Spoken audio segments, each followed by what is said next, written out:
elephant or adding more?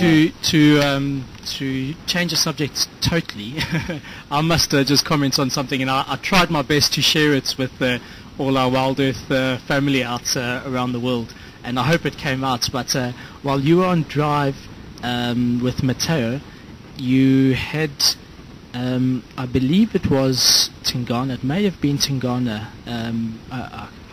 I can't remember which female it was, but you had the camera zoomed. Mateo had zoomed in to a very tight shot, so it was just her head. And I was sitting in the FCC directing, and Texan was with me, and he tapped me on my shoulder and he said, "Have a look at this." And I turned around and I looked out the door, and there was a line of vervet monkeys all along our little fence over here, all popping their heads up and down, looking. Then the big male came and he started giving an alarm call, looking straight at the screen, actually thinking that it was a leopard, and that was fascinating. I mean, it was hilarious, but just how they Really, understand. yeah. It's two-dimensional. It's a flat screen. It's not seeing the animal. It's in one spot. It's not moving. But just to actually see the outline and the color, and to see the face of the leopard, they instantly understood, and the alarm call started, and all the other monkeys. It was almost like cinema, and they had lined up over here to come and have a look. So I thought that was quite entertaining. Very interesting, because they used to be up and down in our camp. The reason why they line up is just to start to investigate how these people start to socialize with leopard inside the rooms and so on. It's such amazing. I mean, it was really, really awesome. When you call us, there's something happening here, very interesting. I thought, maybe, what's going on? It could be something else that they don't want to share with us. Later on, we realized the monkey was trying to check around in FCC on the screen itself, that they see a leopard inside. Maybe you're thinking something else.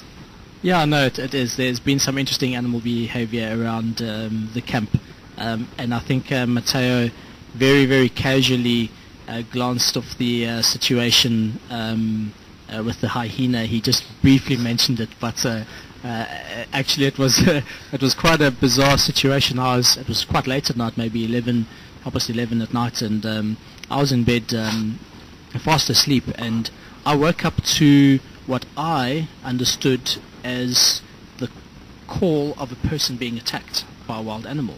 It was a scream. It really was a scream. And I was out of bed, and I was putting on my jeans, and Mateo says I just opened the window and closed it, but that's not the whole truth in it. So I opened up the window and shouted, "Mateo, are you okay?" And then I just saw him say, "No, there's 3 hyena." And they had come to sniff around the camp, and they had actually grabbed a bag that had a little bit of rubbish in, and they had opened it up and were sniffing around in it. Anyway, we chased them off, and I came out and cleaned up the rubbish, and then I went back to bed, and just before I fell asleep again, I could hear footsteps very clearly outside again, not a human. And I just slightly opened my curtain and looked out, and he was so close to my window I could have put my hand on top of his head. That's how close he was. And I must say, it's so impressive to get this close to an animal without them being aware that you're there, because I believe it was a female, actually. It was a very large hyena. The size of those jaws is unbelievable. I'd hate to fall under those jaws. It really is. Sure. Very, very impressive.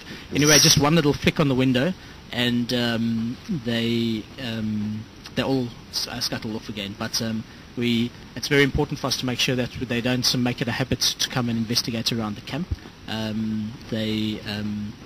We try, or we do at all times, keep everything out of the way so that they don't aren't attracted to food or anything in the area. Especially Mateo is still around here. It's really actually more scared. I mean, he's so scared. But no. That's being unfair, Rickson. He's learning. It's all new for Mateo, and we all respect that. And he's been very good. But it is definitely a growth process, and we always have a chuckle about it. But he laughs with us. We don't laugh at him, we laugh with him, and we all have a good laugh about these situations. We've all been there. I remember the first time I was in the bush, and I remember the first time I was a young boy and I was in the bush. I remember the first time I was a young boy in the bush, and I was standing out looking at the stars, and I heard this snorting, grunting noise, and I ran back into the camp, and I told my father there's a lion or something out there, and then they all came out to listen, and it was actually just the rutting noise of male impala. So you learn as you go. And, yeah, for sure. It's great that Mateo can be part of our team, and he can be out here with us, and we can help him along the way and get him all comfortable with the animal behavior out over here. And he can learn very quick because hyena always visiting at the camp. Yeah. He can build that trust that the animal must come here, most of the time. So really, he doesn't look too happy, shaking his head there behind the camera. But no, it has been a bizarre animal activity. And actually today Mateo spotted something quite interesting.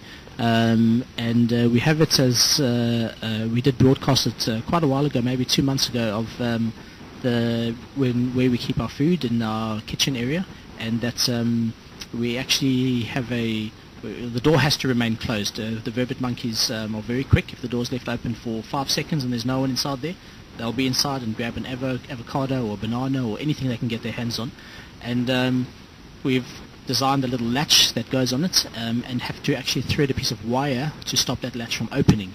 And today Mateo came out of the final control center and actually saw a monkey standing on the windowsill trying to pull that wire out. So they're learning how to open the door, which is fascinating. It's very interesting. And it's one specific female, Anna, and she's very bold, and she always looks at you and opens her eyes very wide to try and say, I'm not scared. And she's very bold, very clever, and she's learnt very quickly. It's quite fascinating. She might be for long, knows everything. Yeah, but it's been fun. It's been a great week, very exciting week for us here at Wild Earth, and I hope you've all enjoyed it. It's quiet around camp. Peter, obviously with Alex leaving recently, and Peter having a nice, good break, a well-earned break in Cape Town. Night time's just Mateo and myself and the hyena. And but it's been a great week, and we've been having a lot of fun, and we've been having a good chuckle around here at camp, and just enjoying ourselves, and enjoying everything that's going on. So I think that brings us to the end of our evening. That's true. Well, I hope we're going to see everyone around the fire again next Sunday. I'm sure Peter will be not back by that time. It will be still me and you. Yeah.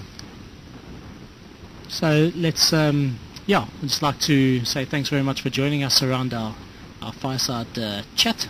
And just a reminder, we have, seeing it's quite slow with emails. If there is anything that you would like us specifically to discuss around the fireside chat next Sunday or on any Sunday, please feel free to send in emails, and we'll do our best to answer them and just have a discussion about them. It's always nice to see what people are thinking about, or what they're wondering, or what they'd like to know about our life out here, or just life in the bush or the bush. So feel free to send your emails to fire@wildearth.tv. That's fire@wildearth.tv, and we'll do our best. So from myself, Marco, thank you very much for joining us, and we'll see you nice and early tomorrow morning. And also from myself, I said, Amakaya, no Makupi, goodbye. Cheers. Cheers.